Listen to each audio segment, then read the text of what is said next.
Chilli powder, ಸಖತ್ ಖಾರ ಬಣ್ಣ ಮತ್ತು ರುಚಿ ಆಚಿ ಚಿಲ್ಲಿ ಪೌಡರ್. ಮೈಸೂರಿನಲ್ಲಿ ಹೀಲಿಯಂ ಸಿಲಿಂಡರ್ ಸ್ಫೋಟ ಪ್ರಕರಣ ಬೆಚ್ಚಿ ಬಿದ್ದಿರುವ ಮೈಸೂರು ಜನ. ಪ್ರವಾಸಿಗರು ವರ್ಷಾಂತ್ಯದಲ್ಲಿ ಸಾಲು ಸಾಲು ರಜೆಯ ಎಫೆಕ್ಟ್ ತುಂಬಿ ತುಳುಕ್ತಾ ಇದೆ ಮೈಸೂರು ಪ್ರವಾಸಿ ತಾಣಗಳು. ಮೊನ್ನೆಗ ಹೀಲಿಯಂ ಸಿಲಿಂಡರ್ ಸ್ಫೋಟ ಹಿನ್ನೆಲೆ ಪ್ರವಾಸಿ ತಾಣಗಳಲ್ಲಿ ಸದ್ಯ ಹೆಚ್ಚಿನ ಭದ್ರತೆ ನಿಯೋಜನೆ, ತೀವ್ರವಾದ ತಪಾಸಣೆ ಮೂಲಕ ಕಟ್ಟೆಚ್ಚರ ವಹಿಸಿದ ಪೊಲೀಸರು. ಅರಮನೆ, ಮೃಗಾಲಯ, ಚಾಮುಂಡಿ ಬೆಟ್ಟದಲ್ಲಿ ತಪಾಸಣೆ, ನಂಜನಗೂಡಿನಲ್ಲಿಯೂ ಪೊಲೀಸರಿಂದ ತೀವ್ರ ಶೋಧ. ಅಪಾಯಕಾರಿ ವಸ್ತುಗಳ ಮೇಲೆ ನಿಗಾ ವಹಿಸಿರುವಂಥ ಪೊಲೀಸರು. ಈಗ ವೀಕೆಂಡು ಮತ್ತು ಇಯರ್ ಎಂಡು, ಸಾಲು ಸಾಲು ರಜೆಗಳು ಇದೆಲ್ಲನೂ ಇರೋದ್ರಿಂದ ಸಹಜವಾಗಿ ಒಂದು ಭಯ. ಈ ಬಗ್ಗೆ ಮಾಹಿತಿಯನ್ನು ನೀಡ್ತಾರೆ ನಮ್ಮ ಪ್ರತಿನಿಧಿ ಪುನೀತ್. ಮೈಸೂರಿನಿಂದ ಲೈವ್ನಲ್ಲಿ ಜಾಯಿನ್ ಆಗ್ತಾ ಇದ್ದಾರೆ. ಪುನೀತ್, ಯಾವುದಾದ್ರು ಒಂದು ಘಟನೆ, ಅಹಿತಕರ ಘಟನೆ ನಡೀತು ಅಂತಂದರೆ ಅದು ಉದ್ದೇಶಪೂರ್ವಕವೋ ಅಥವಾ ಆಕಸ್ಮಿಕವೋ, ಸಹಜವಾಗಿ ಜನರಲ್ಲಿ ಒಂದಷ್ಟು ಭಯ ಅನ್ನೋದು, ಆತಂಕ ಅನ್ನೋದು ಇದ್ದೇ ಇರುತ್ತೆ. ಮೈಸೂರು ಅಂತಂದ್ರೆ ಎಲ್ಲರೂ ಸೆಲೆಕ್ಟ್ ಮಾಡ್ಕೊಳ್ಳೋದು ಸಾಲು ಸಾಲು ರಜೆ ಇದ್ದಾಗ ಫ್ಯಾಮಿಲಿ ಸಮೇತ, ಮಕ್ಕಳು ಸಮೇತ ಹೋಗಿ ಎಂಜಾಯ್ ಮಾಡೋಣ ಅಂತ. ಇಯರ್ ಎಂಡ್ ಬೇರೆ, ಒಂದಷ್ಟು ಪ್ಲ್ಯಾನ್ಸ್ ಇರುತ್ತೆ, ರಜೆಗಳು ಬೇರೆ ಇದೆ.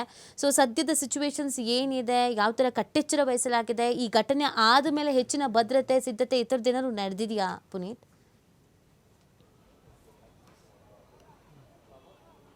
ಹೌದು ರೀತಿ, ಡಿಸೆಂಬರ್ ಅಂದರೆ ವರ್ಷಾಂತ್ಯ ಬಂತು ಅಂತ ಹೇಳಿದರೆ ಮೈಸೂರಿನ ಪ್ರವಾಸಿ ತಾಣಗಳು ತುಂಬಿ ತುಳುಕ್ತವೆ. ಮುಖ್ಯವಾಗಿ ದೇಶವಲ್ಲದೆ ಹೊರ ದೇಶಗಳಿಂದಲೂ ಕೂಡ ಸಾಕಷ್ಟು ಸಂಖ್ಯೆಯಲ್ಲಿ ಮೈಸೂರಿಗೆ ಬರ್ತಾರೆ ಪ್ರವಾಸಿಗರು. ಯಾಕೆಂತ ಹೇಳಿದರೆ ಇಲ್ಲಿರ್ತಕ್ಕಂಥ ವಿಶ್ವವಿಖ್ಯಾತವಾದಂತಹ ಅರಮನೆ ಇರಬಹುದು, ಮೃಗಾಲಯ ಇರಬಹುದು, ಚಾಮುಂಡೇಶ್ವರಿ ಬೆಟ್ಟ ಇರಬಹುದು, ಜೊತೆಗೆ ನಂಜನಗೂಡಿನ ನಂಜುಂಡೇಶ್ವರಿ ದೇವಸ್ಥಾನ ಇರಬಹುದು. ಈ ಭಾಗಗಳಿಗೆ ಪ್ರವಾಸಿಗರ ಸಂಖ್ಯೆ ಹೆಚ್ಚಾಗಿರುತ್ತೆ. ಯಾವಾಗ ಡಿಸೆಂಬರ್ ಕ್ರಿಸ್ಮಸ್ ಹಬ್ಬ ಶುರುವಾಗುತ್ತೋ ಆ ಒಂದು ಹಬ್ಬ ಶುರುವಾದ ನಂತರ ಸಾಲು ಸಾಲು ರಜೆಗಳಿರ್ತವೆ. ಈ ಒಂದು ಹಿನ್ನೆಲೆಯಲ್ಲಿ ತಮ್ಮ ಕುಟುಂಬಸ್ಥರೊಂದಿಗೆ, ಸ್ನೇಹಿತರೊಟ್ಟಿಗೆ ಬರತಕ್ಕಂಥ ಪ್ರವಾಸಿಗರು ಮೈಸೂರಿನ ಪ್ರವಾಸಿ ತಾಣಗಳನ್ನು ಕಣ್ತುಂಬಿಕೊಳ್ಳಿಕ್ಕೆ ಬರ್ತಾರೆ. ಈ ಒಂದು ಹಿನ್ನೆಲೆಯಲ್ಲಿ ಮೈಸೂರಿನಲ್ಲೂ ಕೂಡ ಅರಮನೆಯ ಆಡಳಿತ ಮಂಡಳಿ ಮಾಗಿ ಉತ್ಸವದ ಮೂಲಕ ಫಲಪುಷ್ಪ ಪ್ರದರ್ಶನವನ್ನು ಆಯೋಜನೆ ಮಾಡುವ ಮುಖಾಂತರ ಪ್ರವಾಸಿಗರ ಕಣ್ತುಂಬುವಂತಹ ಒಂದು ಪ್ರಯತ್ನವನ್ನು ಮಾಡ್ತಾರೆ. ಇಂತಹ ಸಂದರ್ಭದಲ್ಲಿ ಅದರಲ್ಲೂ ಕೂಡ ಕ್ರಿಸ್ಮಸ್ ಹಬ್ಬ ಆಚರಣೆ ಆಗ್ತಾ ಇರುವಂತಹ ಸಂದರ್ಭದಲ್ಲೇ ಮೈಸೂರಿನ ಅರಮನೆಯ ಜಯಮಾರ್ತಾಂಡ ದ್ವಾರದ ಬಳಿ ಹೀಲಿಯಂ ಸಿಲಿಂಡರ್ ಬ್ಲಾಸ್ಟ್ ಆಗುತ್ತೆ, 3 ಮೃತಪಡ್ತಾರೆ. ಇದು ಪ್ರವಾಸಿಗರನ್ನ ಆತಂಕಕ್ಕೀಡು ಮಾಡಿದೆ. ಜೊತೆಗೆ ಸಾರ್ವಜನಿಕರನ್ನು ಕೂಡ, ಮೈಸೂರಿಗರನ್ನು ಕೂಡ ಒಂದು ರೀತಿ ಬೆಚ್ಚಿ ಬೀಳಿಸಿರ್ತಕ್ಕಂಥದ್ದು.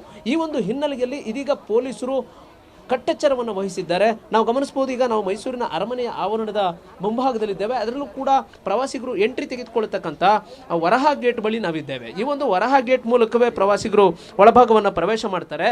ಈಗ ಒಂದು ಹೀಲಿಯಂ ಸಿಲಿಂಡರ್ ಬ್ಲಾಸ್ಟ್ ಆಗಿ 3 ಮೃತಪಟ್ಟಿರ್ತಕ್ಕಂಥ ಒಂದು ಹಿನ್ನೆಲೆಯಲ್ಲಿ, ಅದರಲ್ಲೂ ಕೂಡ ಮೈಸೂರಿನ ಹೃದಯ ಭಾಗದಲ್ಲೇ ಹೀಲಿಯಂ ಸಿಲಿಂಡರ್ ಬ್ಲಾಸ್ಟ್ ಆಗಿರ್ತಕ್ಕಂಥದ್ದು ಪ್ರವಾಸಿಗರನ್ನ ಆತಂಕವುಂಟು ಮಾಡಿದೆ. ಈ ಒಂದು ಹಿನ್ನೆಲೆಯಲ್ಲಿ ಪ್ರತಿಯೊಂದು ಪ್ರವಾಸಿಗರನ್ನು ಕೂಡ ತೀವ್ರತರವಾಗಿ ತಪಾಸಣೆ ಮಾಡತಕ್ಕಂಥದ್ದು, ತದನಂತರ ಒಳಭಾಗಕ್ಕೆ ಅವರಿಗೆ ಪ್ರವೇಶವನ್ನು ಕೊಡ್ತಕ್ಕಂಥ ಕೆಲಸಕ್ಕೆ ಈಗ ಪೊಲೀಸರನ್ನ ನಿಯೋಜನೆ ಮಾಡಲಾಗಿದೆ. ಹೆಚ್ಚಿನ ಸಂಖ್ಯೆಯಲ್ಲಿ ಪೊಲೀಸರು ನಾವು ಗಮನಿಸಬಹುದು. ಪೊಲೀಸರು ಒಳಭಾಗಕ್ಕೆ 3 ಜನರ ಪೊಲೀಸರನ್ನ ನಿಯೋಜನೆ ಮಾಡೋದ್ರ ಜೊತೆಗೆ ಅಲ್ಲಿ ಅವರ ಲಗೇಜ್ಗಳನ್ನು ಸ್ಕ್ಯಾನರ್ ಮಾಡ್ತಕ್ಕಂಥ ಒಂದು ಸೆಂಟರ್ ಏನಿದೆ, ಅಲ್ಲಿ ಲಗೇಜ್ಗಳನ್ನು ಸ್ಕ್ಯಾನ್ ಮಾಡ್ತಕ್ಕಂಥದ್ದು ಇರಬಹುದು. ಇದನ್ನೆಲ್ಲವನ್ನು ಕೂಡ ಮಾಡಲಾಗಿದೆ. ಯಾಕೆಂತ ಹೇಳಿದ್ರೆ ಪ್ರವಾಸಿಗರ ಸಂಖ್ಯೆ ಎಷ್ಟು ಮಟ್ಟಿಗಿದೆ ಅಂತ ಹೇಳಿದ್ರೆ, ನಾವು ವರಹ ಗೇಟನ್ನು ಗಮನಿಸಬಹುದು. ವರಹ ಗೇಟ್ನಲ್ಲಿ ಕಿಕ್ಕಿರಿದು ಪ್ರವಾಸಿಗರು ಒಳಭಾಗವನ್ನು ಪ್ರವೇಶ ಮಾಡ್ತಾ ಇರ್ತಕ್ಕಂಥದ್ದನ್ನು ನಾವು ಗಮನಿಸಬಹುದು. ಟಿಕೆಟ್ ಕೌಂಟರ್ಗಳಲ್ಲಿ ಟಿಕೆಟ್ಗಳನ್ನು ತೆಗೊಳ್ತಾ ಇರತಕ್ಕಂಥ ಗುಂಪಾಗಿರ್ತಕ್ಕಂಥ ಜನರನ್ನು ನಾವು ಗಮನಿಸ್ತೇವೆ. ಇದು ಬರೀ ಅರಮನೆಯ ಮುಂಭಾಗದ ಒಂದು ಚಿತ್ರಣ ಅಲ್ಲ, ಬದಲಿಗೆ ಮೃಗಾಲಯ ಇರಬಹುದು, ಚಾಮುಂಡಿ ಬೆಟ್ಟ ಇರಬಹುದು, ಜೊತೆಗೆ ಪಕ್ಕದೂರು ಚಾಮರಾಜನಗರದಲ್ಲಿ ಇರತಕ್ಕಂಥ ಮಹದೇಶ್ವರ ಬೆಟ್ಟದ ಚಿತ್ರಣವೂ ಕೂಡ ಇದೇ ರೀತಿ ಇರತಕ್ಕಂಥದ್ದು. ಈಗ ನಾವು ಗಮನಿಸ್ತಾ ಇರತಕ್ಕಂಥದ್ದು ಅರಮನೆಯ ಹೊರಭಾಗ. ಈ ಒಂದು ಅರಮನೆಯ ಹೊರಭಾಗದಲ್ಲಿ ತುಂಬಿರತಕ್ಕಂಥ ಪ್ರವಾಸಿಗರ ಸಂಖ್ಯೆಯನ್ನು ನಾವು ಗಮನಿಸಬಹುದು.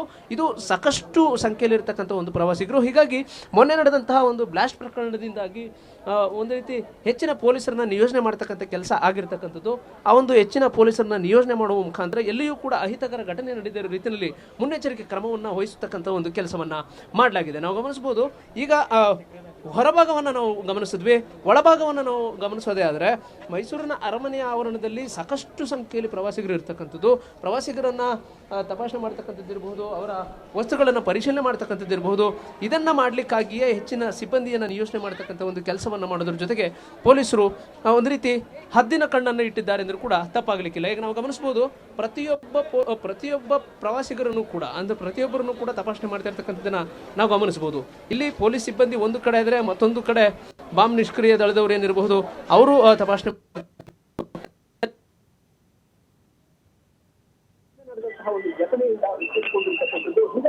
ಒಂದು ಹೆಜ್ಜೆ ಪ್ರವಾಸ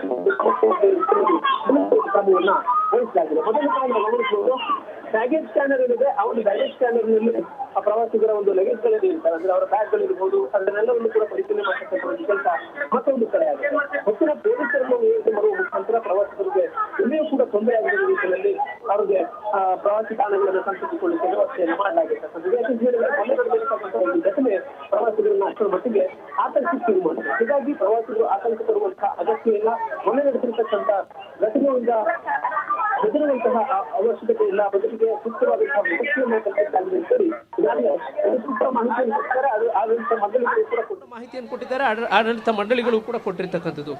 ಇಲ್ಲಿ ಮುಖ್ಯವಾಗಿರ್ತಕ್ಕಂಥದ್ದೇ ಪ್ರತಿ ವರ್ಷವೂ ಕೂಡ ಏನು ಪ್ರವಾಸಿಗರ ಸಂಖ್ಯೆ ಏನಿರುತ್ತೋ ಅದೇ ಮಾದರಿಯಲ್ಲಿ ಇರ್ತಕ್ಕಂಥದ್ದು. ಆದರೆ ಮೈಸೂರಿನಲ್ಲಿ ನಡೆದಿರ್ತಕ್ಕಂಥ ಹೀಲಿಯಂ ಸಿಲಿಂಡರ್ ಬ್ಲಾಸ್ಟ್ ಪ್ರಕರಣ ಏನಿದೆ ಇದು ಮುಖ್ಯವಾಗಿ ಪ್ರವಾಸಿಗರನ್ನ ಆತಂಕಕ್ಕೀಡು ಮಾಡಿತ್ತು. ಜೊತೆಗೆ ಈಗ ಆ ಒಂದು ಹಿನ್ನೆಲೆಯಲ್ಲಿಯೇ ಭದ್ರತೆಯನ್ನು ಹೆಚ್ಚಿಸ್ತಕ್ಕಂಥ ಒಂದು ಕೆಲಸವನ್ನ ಮಾಡಲಾಗಿರ್ತಕ್ಕಂಥದ್ದು. ಮೈಸೂರಿನ ಮೃಗಾಲಯ ಸೇರಿದಂತೆ ಅರಮನೆ, ಚಾಮುಂಡಿ ಬೆಟ್ಟ ಎಲ್ಲ ಭಾಗಗಳಲ್ಲೂ ಕೂಡ ಭದ್ರತಾ ಸಿಬ್ಬಂದಿಯನ್ನು ಹೆಚ್ಚು ಮಾಡುವ ಮುಖಾಂತರ ಪರಿಶೀಲನೆ ಮಾಡಲಾಗ್ತಾ ಇದೆ. ಅವರೆಲ್ಲರನ್ನೂ ಕೂಡ ತಪಾಸಣೆ ಮಾಡಿದ ನಂತರ ಒಳಭಾಗಕ್ಕೆ ಪ್ರವೇಶವನ್ನು ಕೊಡ್ತಕ್ಕಂಥ ಒಂದು ಕೆಲಸವನ್ನು ಮಾಡಲಾಗಿದೆ. ಜೊತೆಗೆ ಅರಮನೆಯ ಸುತ್ತಮುತ್ತಲೂ ಕೂಡ ಇದೇ ರೀತಿ ಬಲೂನನ್ನು ಮಾರಾಟ ಮಾಡ್ತಾ ಇದ್ದಂಥವ್ರು ಇರಬಹುದು.